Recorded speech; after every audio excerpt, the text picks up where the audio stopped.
성경 데살로니가전서 5장 12절에서 22절까지의 말씀입니다.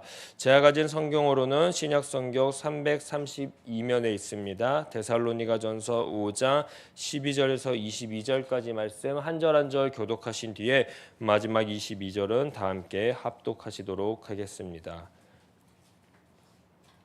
형제들아, 우리가 너희에게 구하노니 너희 가운데 수고하고 주 안에서 너희를 다스리며 권하는 자들을 너희가 알고,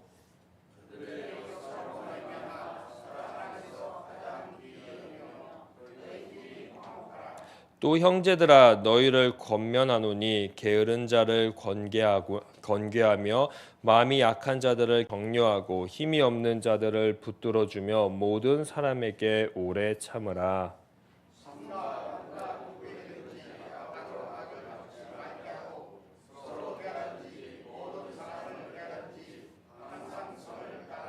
항상 기뻐하라. 범사에 감사하라. 이것이 그리스도 예수 안에서 너희를 향하신 하나님의 뜻이니라. 예언을 멸시하지 말고 악은 어떤 모양이라도 버리라. 아멘. 그러므로 피차 권면하고 서로 덕세우기를 너희가 하는 것 같이 하라. 아멘.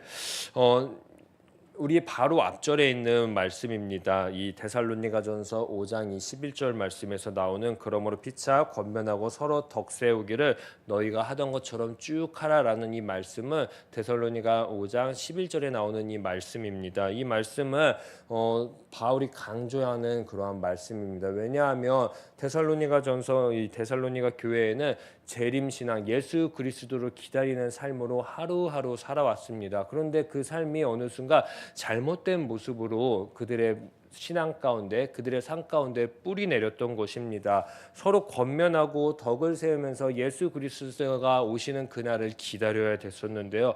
그렇게 기다리는 것이 아니라 예수 그리스도가 곧 올 거니까 가만히 있는 것입니다. 가만히 모든 것을 포기하고 가만히 금방 오시니까 이제 우리 뭐 할 거 없어 하는 그러한 마음으로 예수 그리스도를 기다렸던 것입니다. 그러다 보니 늘 남을 보지 못하고 내 것만 보면서 살아갔던 데살로니가 교회에 오늘 바울은 축복하며 권면하며 이야기하는 겁니다.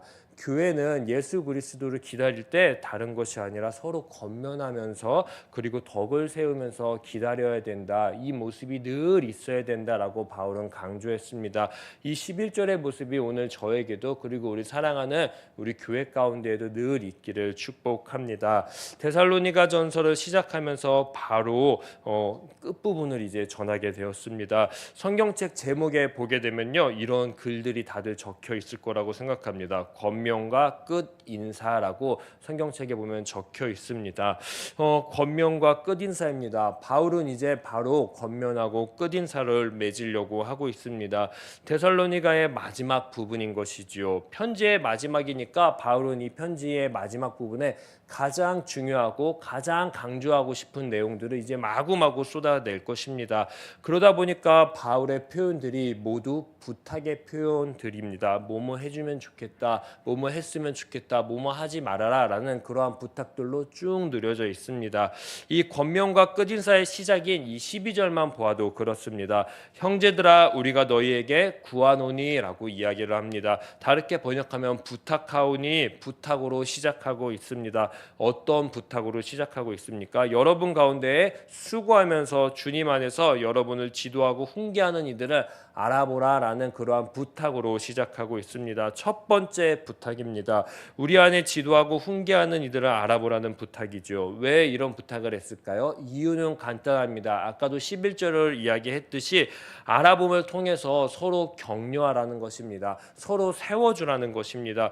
교회가 이렇게 서로 격려하고 세워주는 모습으로 잘 되어가는 것을 바울은 늘 원하고 있습니다. 우리도 한번 생각해 보면 너무 좋을 것 같아요. 머리를 살짝 이발을 하고 오거나 미용을 하고 오면 누가 알아주면은 기분 좋고 막 이렇게 얘기하잖아요. 센스 있네. 이걸 어떻게 알아봤어요? 라는 거. 이 알아봄 하나를 통해서 서로의 격려가, 서로의 세워짐이, 서로의 관심이 받고 있구나. 내가 지금 잘 이 교회 안에서 공동체 안에서 녹아져 내려가는구나도 확인할 수 있습니다. 즉 알아봄이라는 것은요, 격려와 덕의 기본이 되기 때문입니다. 그 곧바로 이 격려와 덕의 기본인 알아봄을 부탁하고요.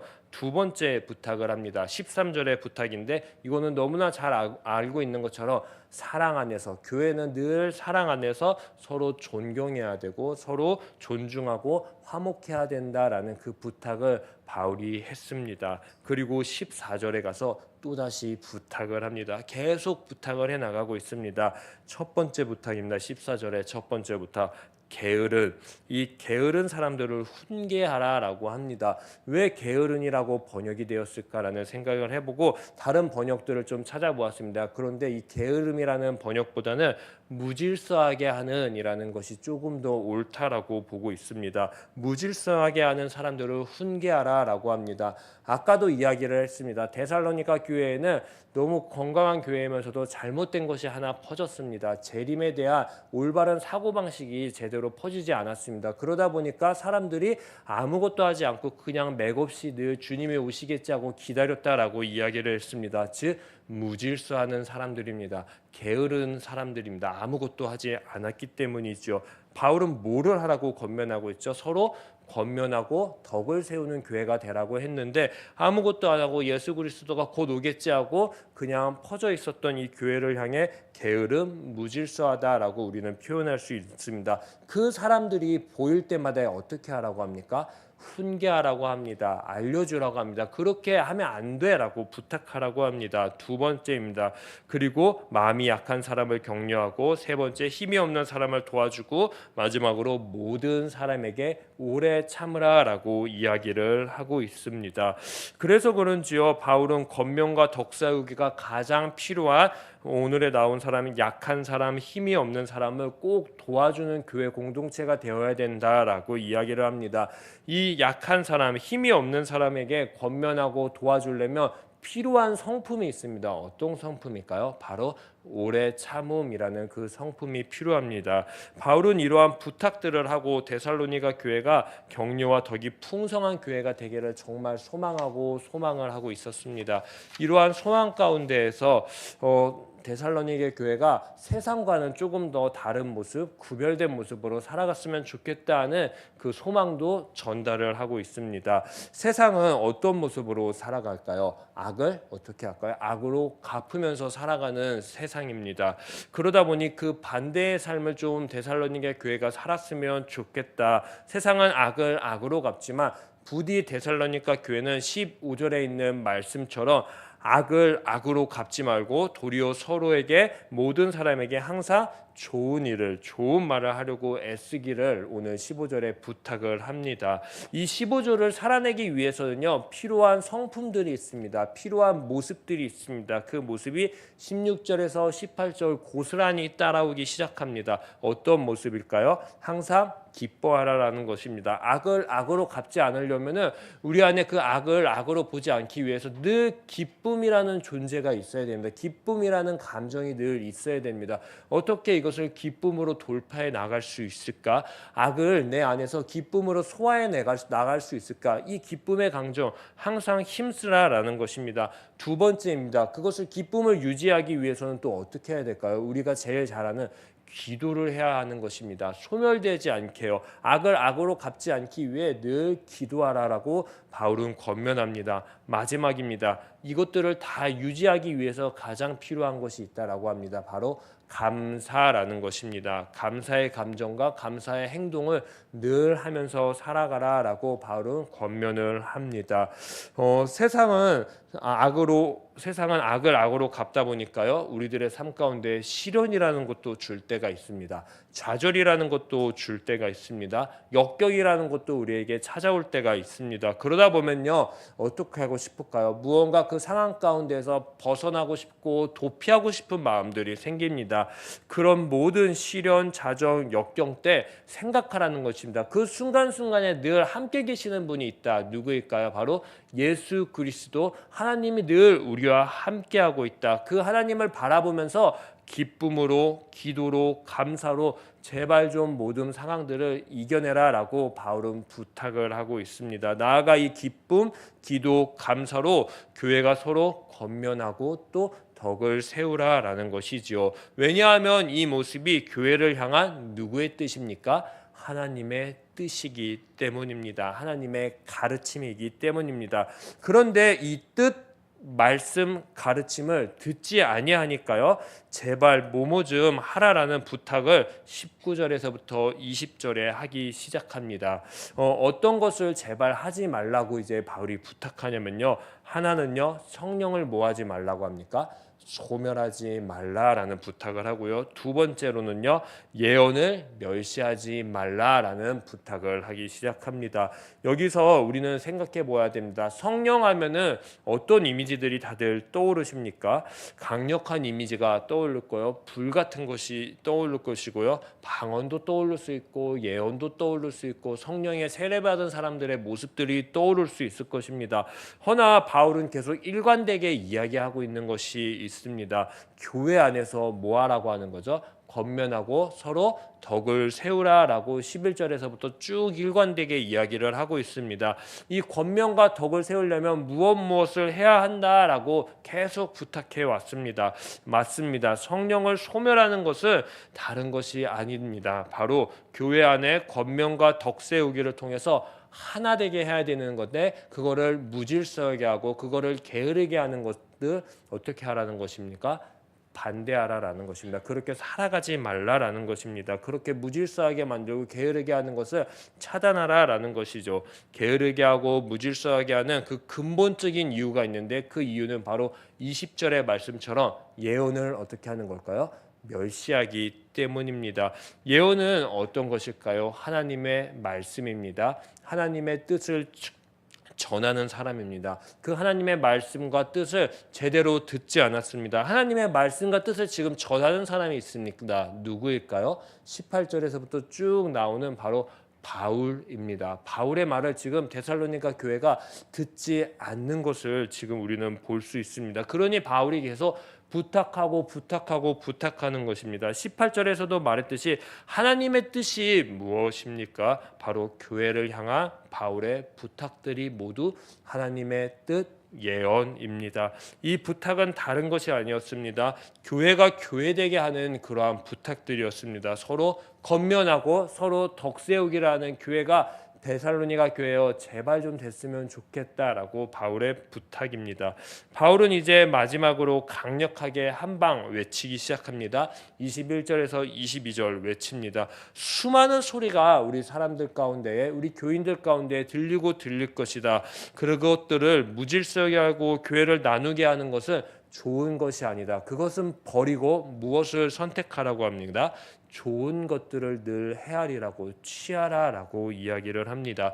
좋은 것들은 무엇입니까? 바로 교회를 세우는 것, 교회를 덕세우게 하는 것, 서로 권면하는 것들이 좋은 것들입니다. 그것들을 선택하라, 그 좋은 것들을 골라라라고 이야기를 합니다.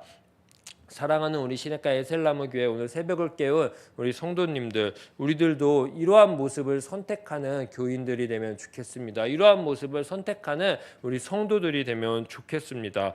오늘 우리는 보았습니다. 바울의 권면 그리고 부탁을 말이죠. 이 부탁에는 무엇 해주세요라는 부탁들이 많았고요. 두 가지 무엇 하지 말아주세요라는 부탁이 있었습니다. 데살로니가 교회의 편지를 보았습니다. 한번 우리는 이제 생각해 보면 좋겠습니다. 뭐뭐 하라는 부탁들, 뭐뭐 하지 말라는 부탁들, 이 부탁들이 내 안에 어떻게 적용되면서 살아가고 있을까요? 바울은 왜 뭐뭐 하라라고 부탁을 했을까요? 이유는 간단하죠. 우리도 아이들을 다들 길러보고 또 사람들을 만나보잖아요. 너 제발 뭐뭐 좀 해라라고 이야기하는 이유는 무엇이죠? 이 아이가 이 사람이 이것을 가장 못하기 때문입니다. 안 하기 때문에 제발 이것 좀 해라. 근데 반대로 너는 이것 좀 제발 안 하면 안 돼? 왜? 이것을 너무 잘하기 때문에 하지 말라는 것입니다. 한번 우리는 생각해 보면 좋겠습니다. 바울이 뭐뭐 하지 말라라는 것을 나는 혹시 잘하고 있지 않은지, 도리어 반대로 바울이 제발 좀 하라라고 하는 것을 나는 잘하고 있는지 말이지요. 바울의 이 권면과 부탁의 말씀은 곰곰이 오늘 내 삶 가운데 다시 한번 읽어보고 적용하는 하루가 되었으면 좋겠습니다. 그리고 이 부탁을, 그리고 이 권면을 1차적으로 내 자신에게 적용하고, 그리고 내 자신에게 적용한 것을 우리의 교회 가운데 적용해 나가면 좋겠습니다. 작게는 내 구역에, 또 작게는 나의 부서 안에, 또 작게는 내가 만나는 교인들 안에서 말이지요. 그렇게 잘 적용이 되면은 세상으로 가지고 나아가 보셨으면 좋겠습니다. 나의 일터 가운데, 또 나의 가정 가운데, 내가 만나는 친구들 관계 가운데에서 바울의 부탁을, 바울의 권면을 적용하고 적용하는 그러한 하루가 되기를 간절히 축복합니다. 그렇게 저는 하루 살다 보면요, 분명히 우리를 통해서 앞으로도, 그리고 늘 해왔던 것처럼 11절의 이 권면의 말씀, 서로 권면하고 서로 덕세우는 우리 시냇가 에셀나무 교회. 그러면 주님이 다시 재림했을 때, 시냇가 에셀나무 교회는 피차 서로 권면을 하고 서로 덕세우기를 잘한 교회구나, 너무 잘했다, 고맙다라는 그 소리를 분명 들을 것이라고 생각합니다. 이 말씀을 기억하며 오늘 하루 살아가시기를 간절히 축복합니다. 제가 기도하도록 하겠습니다. 그러므로 피차 권면하고 서로 덕세우기를 너희가 하는 것 같이 하라. 하나님, 우리들의 삶 가운데에, 우리 교회 가운데에 피차 권면하고 덕세우는 모습들이 날마다 있기를 간절히 축복합니다. 하나님, 그러기 위해서는 우리는 좀 좋은 것들을 취하고요, 악은 어떤 모양이든지 버려야겠습니다. 우리 안에 버려야 될 것은 무엇이고 취해야 될 것은 무엇인지 날마다 기도할 때 생각나게 하시고, 말씀을 읽을 때 찾고 적용하게 하여 주시옵소서. 그래서 우리들의 삶 가운데에 항상 기뻐하고 쉬지 말고 기도하고 범사에 감사하면서 우리를 향한 하나님의 뜻이 무엇인지 알게 하고, 이제는 교회를 더욱더 든든하게 하고, 그리고 예언의 소리를 늘 들으면서 교회를 더 성장하게 하는 그러한 성도로서, 그러한 목회자로서 하루하루 걸어갈 수 있는 그 주안하세의 축복을 누리며 살아가게 하여 주시옵소서. 감사하며 이 모든 말씀 예수님의 이름으로 기도합니다. 아멘. 하늘에 계신 우리 아버지, 아버지의 이름을 거룩하게 하시며 아버지의 나라가 오게 하시며 아버지의 뜻이 하늘에서와 같이 땅에서도 이루어지게 하소서. 오늘 우리에게 일용할 양식을 주시고 우리가 우리에게 잘못한 사람을 용서하여 준 것 같이 우리 죄를 용서하여 주시고 우리를 시험에 빠지지 않게 하시고 악에서 구하소서. 나라와 권능과 영광이 영원히 아버지의 것입니다. 아멘.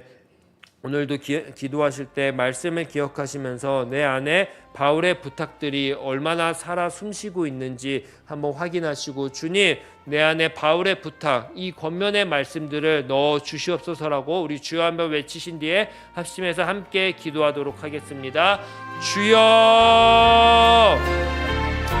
하나님, 우리들의 삶 가운데에 하나님 권면하고 서로 덕을 세울 수 있는 은혜를 주시옵소서.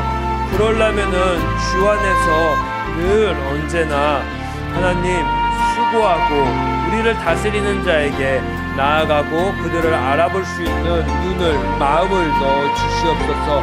또한 우리가 서로 사랑 안에서 귀히 여기고 또 예수 그리스도의 사랑 안에서 화목해지는 그런 교회가 될 수 있게 주님 도와주시옵소서. 바울은 계속 강조합니다. 게으른 자들에게 훈계하라 라고 합니다. 하나님,